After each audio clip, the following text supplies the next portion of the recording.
qualified watchmaker in '89, and I've basically been in jewellery since.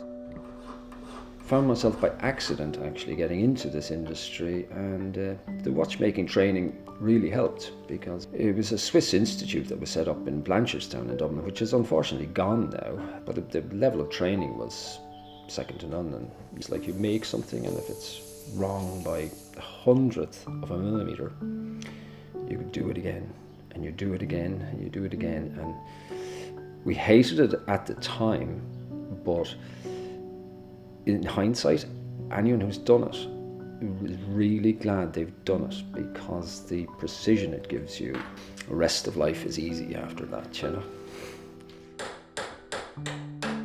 The craft itself is very varied, and it's changing day by day. Like advances in technology, people can create on CAD, you know, using computer, generate an image of a ring, a 3D image, and actually have it 3D printed.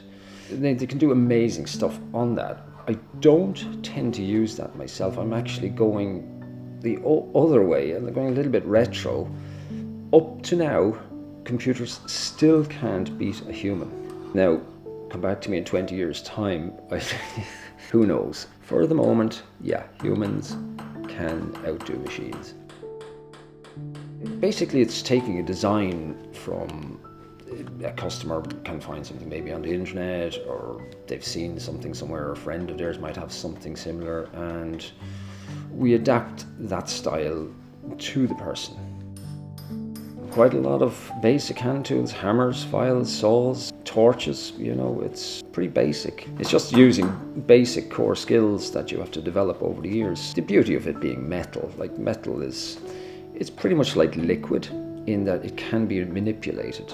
Like if you take platinum, for instance, that became a strategic metal during, I think it was the Second World War, and the craft of working with platinum was lost. It's not too dissimilar to goldsmithing, but it's a different set of rules apply. You must be meticulously clean with it, because otherwise you'll get shading and different types of effects undesirable effects. So it's pretty much, it's like surgery at times to using platinum, but it's a pretty cool metal, you know. If you get a platinum wire and bend it, like see the way my glasses will spring back? If you bend platinum, it just stays bent. So when you, say, set a stone, and you put the claws over that stone, it stays on it, and it has this amazing ability to smear itself onto a diamond. Diamonds operate by light, and it's picking all the correct measurements. Like we go down to 1/10 of a degree at times between crown angles and pavilion angles, all that type of thing.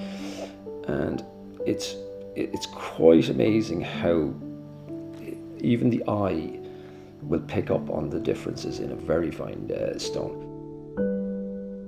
Like I have my daughter Emma is a very promising jeweler coming along, and you know, hopefully she'll find her way in the world doing this. It's a difficult craft, and it will take her years. You know, it takes everybody years. I'm still learning. 30 plus years on, 35 years on, I'm still learning how to how to perfect it. And that's the thing about perfection. You'll never achieve perfection. There's always something niggling you about something you've done. I am not artistic at all.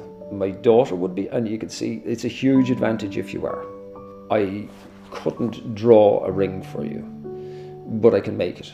There is a difference when something is handcrafted, like you, and hopefully they can actually feel that when they see it. I get quite a lot of customers saying, "Oh gosh, I wish I'd known about you earlier." And it's nice to get that reassurance. If somebody comes to me, wants something bespoke, yeah, absolutely. It's the more bespoke they want it, like, yeah, that's what we do, and like it's what I kind of live for. Because I do remember years ago picking up a watch. I think the watch was £20,000 back in the day, and as soon as you picked it up, you say, wow, that was my first introduction to when you pick something up and it's good, you say, wow, this is something else, you know. And that's, I always remember that, and I always try and replicate that feeling if I can hand somebody to something, that it's high end.